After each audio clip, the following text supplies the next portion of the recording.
Well,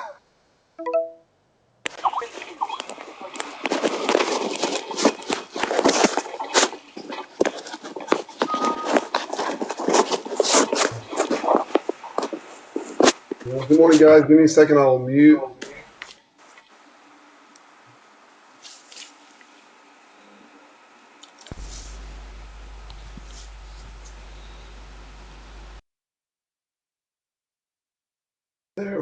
There we go. Good morning. Can everyone hear me clearly?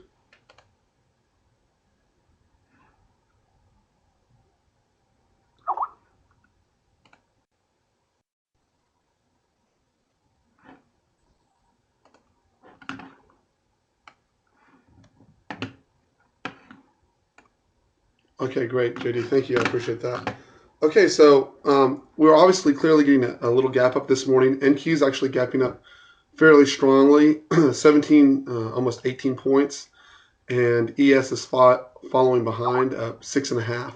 So the first thing I want to do when I see that we gap up in the morning is I want to see where we're gapping up relative to where we've been quickly, so I can have a frame of reference to put the trade plan in order. So looking on the daily, hold on one second here. There we go. If we open up what we're trading right now, it's going to fit us right here at 1843, which, give me just one second, I'll get my drawing tools out. Apologize.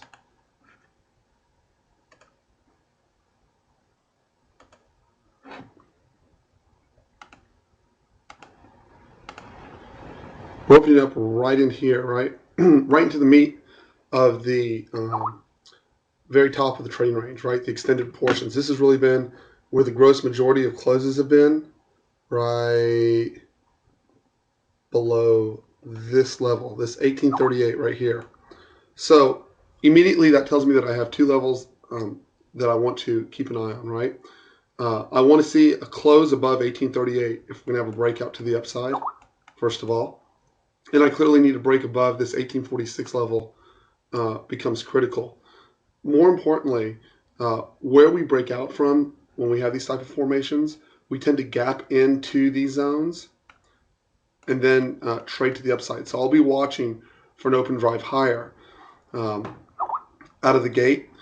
Generally speaking, that looks very similar, just so you have a point of reference to the last time we broke out, which is this right here, where you can see we had an extended top end of the range, right? And we had a day where we balanced inside of that range, right? They tried to push back down, just like we had the majority of closes were below this point, with one exception, just like we have right now. We had one day where we reversed and we closed at the very top of the range, and then we were unable to break out the following day. This is right after we had the last Fed meeting, but then the following day we opened up at the very tip top of that range, and it immediately drove higher, right? And you can see that ended up with a very nice, essentially it was a trend day up out of that point. So I'm immediately aware in that situation that we have something very similar looking. And so I'm going to be cautious for an open drive higher. What will tell me that those scenarios, what will tell me that scenario is not happening? So let's go over and look at the trade plan itself. And I'll go through the executive summary of the concept. And then I'll go through the nitty gritty details for everyone else who would like to stay on.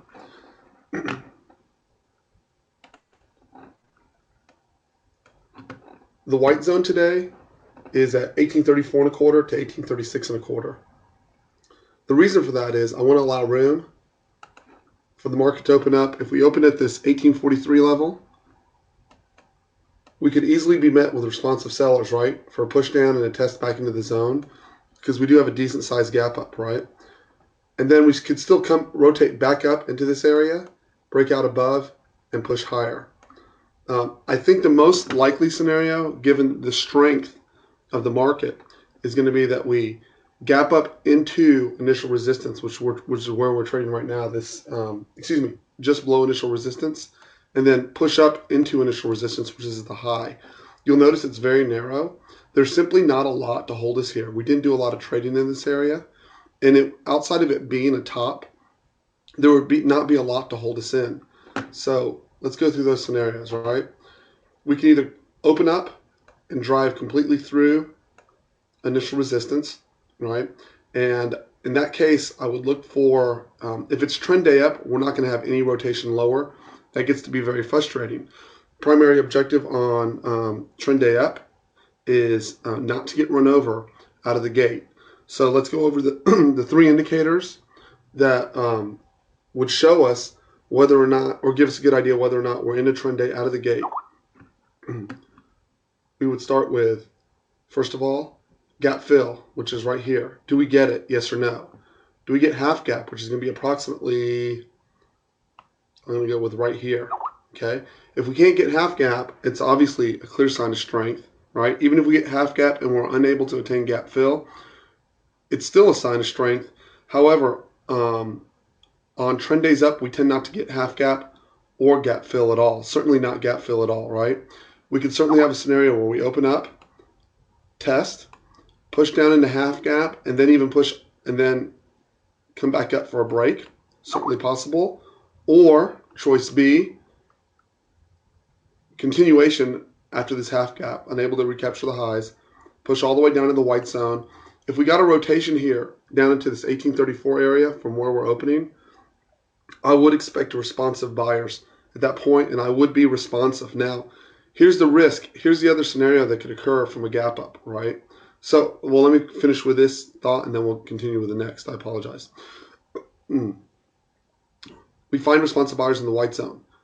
And again, we push all the way back up. Clearly, we're going to have to get above Friday's high again and the previous 3 days trading highs prior to that, and then get up into the prior resistance. But I think either one of these scenarios, right, as long as we hold the white zone, I think it gives us very good odds for breaking the old highs and pushing to new highs today. Particularly dependent upon that will be the strength in NQ. The strength in NQ will have to continue, and it'll have to continue to push to new highs, so I'll keep an eye on that. So these are three scenarios, right? Open, drive higher, no retrace back. The best entry you're going to get to trying to get on the long side of that trade, assuming that you're not going to try to grab it out of the open, which is not in my trade plan. It's extremely aggressive and extremely difficult to do. Remember, in my trade plan, my primary objective is not to give back money. I'm trading concentrated positions. I only want to take my highest odds trades. So in that case, I'll be looking for a zero tick reading, which I don't have time to explain to those that are new in the room. However, most of my guys that have been here for a while know what that zero tick looks like, and I will do my best to call it out when I see it happen. Essentially, the tick should open very positive this morning. My guess is we're going to be somewhere between plus 600 and plus 800 out of the gate. The first time it comes back for a zero tick reading on the NYSE tick indicator, I will look to position long with a reasonable stop behind that long in an effort to capture that trade in the direction of the trend day. That's the only trade I have that I take that's not inside the zones. All the other trades I take are within the zones. So the next trade setup would be that if I'm going to take a long, I need a clean rotation down. If we're going to open up at 1842, that means that the nearest location that I'm looking for to take a long will be 1836. That'll again put me in the white zone. From the short side, I would need to see us trading up near 1848. Excuse me on my voice. I'm still feeling better. I'm just still apparently lagging there a little bit with the voice healing up. If we're opening up at 1842, the first location I'm looking for to take a short is going to be up here in this 1849.50 to 1851.50. So what are the risks at this point? There's several risks. First of all, this is a new high on ES for the year to date. Secondly, if we drive straight up here in an open drive higher, we could end up with a scenario where we open and drive straight up, and there's zero rotation. We kind of get a little pause here maybe, and then we bust through to the next zone. I will have my 25-minute rule in place to keep me safe there. If you're going to trade on a trend day up, you have to make the decision before you enter that trade. There's no way to know at this point of the morning, right, whether we're going to have a gap and what will turn into a trend day up, if it'll simply turn into what begins to look like a trend day up, but turns into a simple range extension where we just balance, right? Maybe over a larger range than that, but we balance. Or third scenario is we have what begins with a trend day up. Again, here, we come over here about midday, and we start to break back down to the downside, okay? Obviously, this scenario right here where we break back down to the downside has not played out very much over the last couple of months, and you would think would have the lowest odds. This has been a very common scenario where we start with an extended, what appears to be a trend day up, and break into balance for the rest of the day. Essentially, the overnight move is stolen in this scenario, which is obviously quite possible. We end up with an up 10-point day, and the majority of the move took place overnight, and we balance through the course of the day. This scenario, I think, is actually fairly likely because there's no news to push the market up or down. I see absolutely nothing on the docket in terms of economic data. So this scenario becomes likely, but again, it's just something I'm looking for and not something I'm betting on. The third scenario is we break up and then we continue to trend higher all day until we close up at or near the high of the day. This is probably the second most likely scenario. This all assumes that we get that open drive out of the gate. Scenario 2, we open up in this 42 area. We reject out of here immediately. We end up with a nasty red bar, right? We get 3 red bars right down into the white zone. I would still expect responsive buyers at the white zone the first time to rotate back up. But then that becomes, if I have this, specifically this look, 3 nasty red bars out of the gate where it looks like it's an open drive lower, right? After this rotation, we get a big question mark, right? If we can push back above Friday's highs at this point, I think we can assault and get above initial resistance to push into these higher levels. If we cannot get back above Friday's highs, I would not take the second time into the zone unless I have clear tick divergence. And that opens the door for coming back and exploring Globex lows and Friday's lows, and then breaking back down and coming down and testing initial support. If I get nice rotations, meaning I get at least a 6-point rotation in each of these zones from whatever the swing high happens to be. In other words, if we swing from 1840, I'm going to be, obviously I'll be taking a trade the first time into this zone. If we swing down from 1840, and if wherever the swing high, if we get a bounce like this down into this area, as long as I get 6 points from here to here, I'll be looking to take a trade the first time in with a reasonable stop behind the zone. And I expect in each and every one of these zones to get a rotation up and or a pause at each of these zones. The risk in that, right, is if we have a turn into a long liquidation scenario, is that you can always run the risk of just having the zone blown through, right? We kind of do one of these jobbers where we just blow through and then come down like this. There's no way on earth to prevent this situation, to sidestep it and know in advance. The entire reason I have a stop in place is to protect my downside in case I get caught in a trade that does start to rip down, right? I want to have my stop in there. I know that lets me survive to the next trade. Generally speaking, my rule of thumb is if I take 2 stops back to back, I'm done for the day. I don't try to make it up that day. That prevents me from digging massive holes in my trade. It protects my anxiety levels from feeling like I'm compelled to take really great trades the following day to make up for the losses. I don't have any such rules, make up, right? I simply take each trade as it comes. As long as it's a high odds trade, it either needs to be the first time into the zone with a good rotation and or have tick divergence. Otherwise, I'm not interested. And I almost never take a third test into the zone. What that means by that, just to be clear, right? Let's say we come down like this, we bounce. 1, 2. This third time, I'm never going to take it. It's highly susceptible to breaking down to this zone. I'll simply wait to see if it gets down here or if we get a fat rotation up, and I'll look for a short on the backside with a good rotation up in this location. The majority of my good trades come before 11:30 in the morning.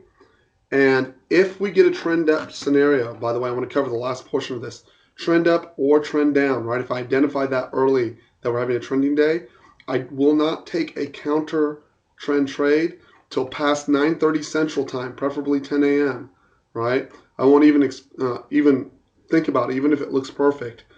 Until this time frame passes, the majority of those trades that take place for me that are successful take place at or after this time frame, so I'll simply pass on it. I'll only be looking to get trades that match up prior to this 9:30, 10 a.m., that match up in the direction of the overall trend. So also, as a reminder, The majority of down days and up days have gone something like this. If it's been up, we've kind of gone up, push up, and then close down like this in the top third. And if we've gone down, we've kind of had this push up in the morning, push down, and then with an afternoon push where we close at the bottom third to bottom half. The reversal from the lows, right, because we are in a bull market, is much more highly probable, in my opinion. I don't take trades in the last hour, and I will be watching NQ. So let's jump over to NQ real quick and see what has to happen in that scenario to give us some guidance on ES as to where the strength is.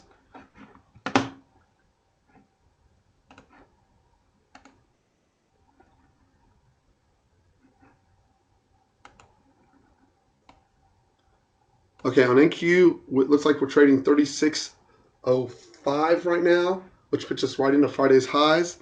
The overnight high is 36.08 3/4. It looks like we're going to be above that by the time we get to the open. So again, I'm looking for an open drive higher out of the gate. What will that look like? I'll have 3 bars. First indication, open drive higher. The low of the first 5-minute bar tends to not be penetrated. It's not an absolute must. It's just a general attribute of trend days up. Each high of the following bar tends to be higher than the previous bar without penetrating the previous bar's low. So each of these bars will look up like this. So first indication we're getting open drive higher. I'm very reluctant to short NQ on trend days up, right? Because they can be such that it never gets even a 5-point rotation down, and it just spins itself all day long in tight little rotations, busting itself up zone to zone. It's a very hard trade to take. ES tends to have better rotations even on trend days than NQ does. I won't be screwing with it. And again, if I can get a 0-tick reading, I might look at taking an NQ long as well. So if we can get above Friday's high, if we look back a little bit here to get context, right? This is the all-time high in this area. If we can get above this 36.10, right, we're very likely off to the races. So I'm going to be watching that. If I see us reject at 36.10 and have an inability to get above 36.10, that might be my first sign that we're not going to have a trend day up, and that this may just simply be a test of the very upper end of the range, and that we're going to fail and rotate back to the downside, right? In order to rotate down to the downside, first thing we have to do is get to the white zone and either fail. My guess is we would first reject back up and come back for another test of Friday's high. That would give us a second chance to get back above, right? If that happens again, I'm going to assume that we're in a trend situation up. If we get to this point right here where we've rejected out of the white zone and then we're kind of getting stuck underneath Friday's highs, I will not take the second test into the white zone. I assume we're going to come down for an attempt at gap fill at that point. And if we fall through gap fill, Friday's low needs to hold. Otherwise, we open the door to a pretty decent downside scenario. I think this is the least likely scenario. I think if we get above Friday's high, we're going to actually end up with either extension that holds the higher levels or trend day up all day long. I need to see, in order to take shorts and keep shorts on the menu, I must be below this purple zone. Otherwise, I'm really not interested in screwing with NQ. It can really, really hurt you. It can have a 20 or 30 point run right out of the gate and run you over. So I'm delicate with that when we're at the top of trading ranges on NQ, unless I see it fail. That's basically my executive summary on what I'm looking for in the open. Very, very open to the idea of trend day up right out of the gate. That does not mean I'll be chasing it or getting long on the open. I need to see my setup. If we have trend day up, I will not be taking a counter trade, even if I see it's going to a range extension and a possible failed range extension scenario. I won't even be testing that theory till after the first hour in the market. I'll let the buyers do what they need to do in the first hour so that I avoid getting my P&L getting run over if I'm a counter trend trader. And I will look to take that 0-tick to get long. Again, I'll call that out. I'll do my best to call it out if I see the 0-tick setup. Let's go look at the balance areas again and get an idea of where we're at. And then I want to go into the tick charts really quickly.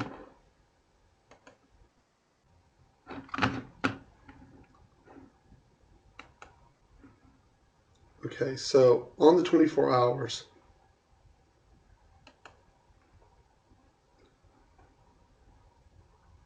again, that 18, where the white zone is here, it's critical that we hold this level on the ES for an upside scenario to take place. It's 1834, 1836. And you can see on the 24-hour volume profile here that, here, let me expand this out for you.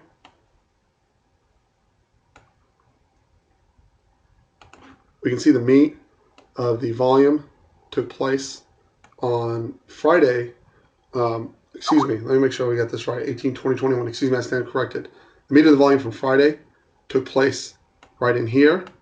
The meat of the volume yesterday, and it was a very low volume, by the way, right, took place just below this 1834. So I imagine somewhere between these two areas, it made this morning tricky when we have these holiday scenarios. It's going to be critical that we hold above this level to get a push higher. Again, you'll notice that we need to close below this area right here, right? Otherwise, we set up a possible breakout scenario. Even if we have a situation where we're just going to gap and trade sideways because there's no news, if we do not get below this area, the long concept is still intact and they could easily push up overnight or into tomorrow's session. So keep your larger structure in mind. If we fail up here, right,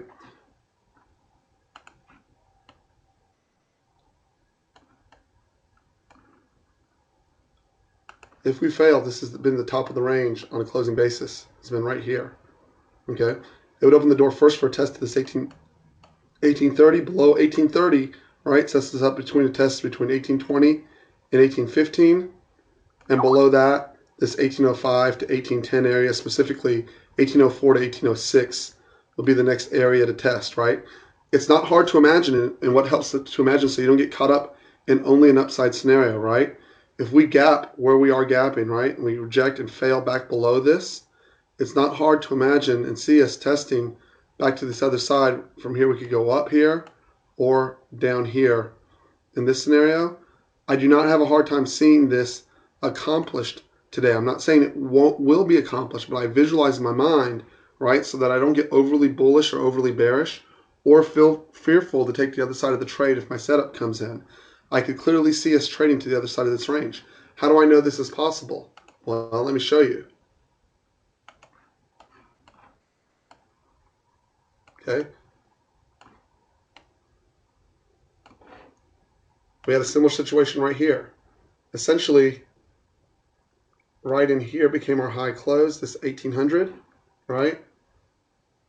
And we had small jaunts up into this 1805, 1807 area. And you'll notice when we got up into this area, right, we rejected out of here multiple times. Down, down, down.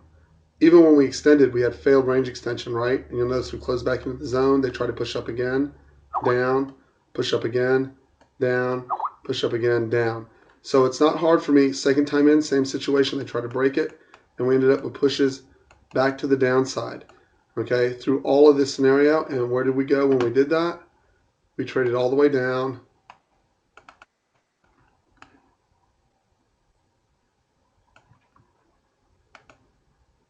We traded from here, all right, all the way down into what was the top end of the prior balance range. See that?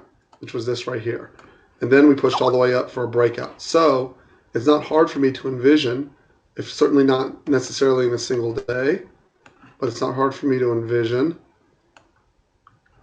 where we fail right here, right? And we simply come back down and test the bottom end of this range. And then we can certainly come back up and still have that breakout that everyone is looking for.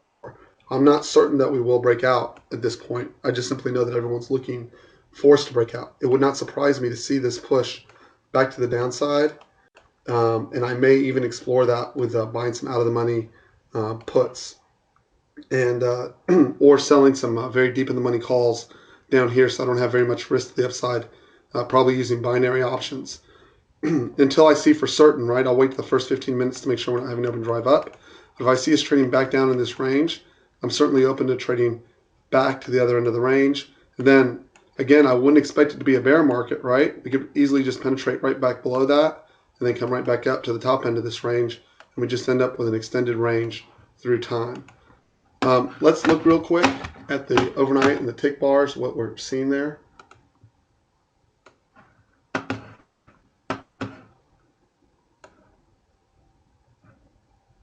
And again, if you're late on the call, I've really already pretty much given my scenario for what I expect or what I'm looking for this morning.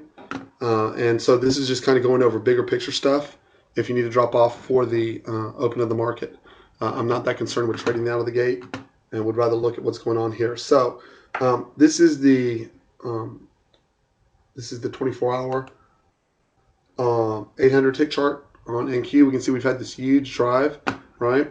And there's really nothing wrong when I look at NQ. There's really never a reason to get, quote, bearish on this. All we did here was we broke out from this area right here that looks very similar, right? We've broken out. We've consolidated over a period of days. We basically simply pulled back to break out is what this pattern looks like to me. And I don't see anything here that's overly scary. Again, over 3610, and they have some room to push it, right? By the same token, if we can't get above 3610, I'm open to them coming back in and testing the bottom end of this range and even into some of this range down here, right? I can certainly see that possibility happening. Trend-wise, we're breaking from the 24-hour pattern. You can see that there's a trend here, trend line, excuse me. Trend lines are like white lines on the highway, guys. I don't put a lot of faith in them. Anybody can cross over them when they're driving. It doesn't take a lot. So I see two here for a possibility that I'll be watching. You can see that we backside tested this already this morning. So looking at it from these trend lines, I don't know if y'all can see that. I'll beef it up for y'all.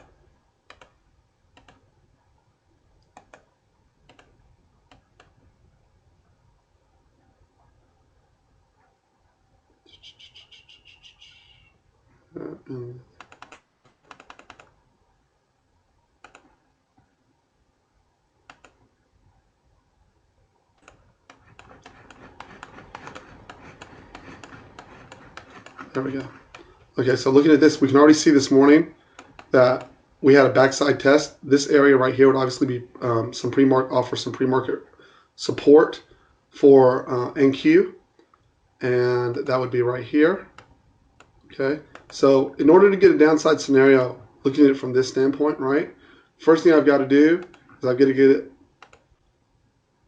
get it below this level right here. First thing I have to do. In order to get upside, I have to get it above here, which puts us right into that 3610 that we fell just short of prior to the open, right? Remember, there's no news to drive us, which is my only concern. So in order to get downside, right, I'd have to see it look something like this. Where we come in, we break below this channel, right? Come back up for a backside test, hopefully. And if I was going to take a short, I'd take a short and I'd want to see it hold below this general area right here for a push to the downside. I won't chase to the downside, right? With gap fill being somewhere right in this area. We'd still have to remember, if you take the short and you're trying to get an extended trade, you're going to have to get it below gap fill. Make sure you're scaling in this area because it easily could do this. Come in, test, backside test again, and break out in the afternoon. It's certainly a possibility as well in terms of a chart pattern that we could be looking at. As you can see, we opened up and it looks like we've done, I would say my screen is actually frozen. There's no way that we are open right now. Hold on one second here. Oh, no, there it goes.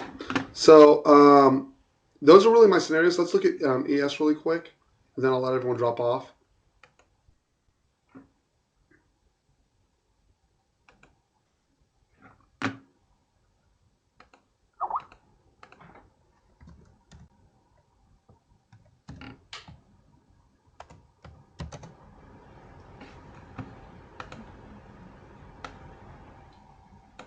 Okay, hold on one second here.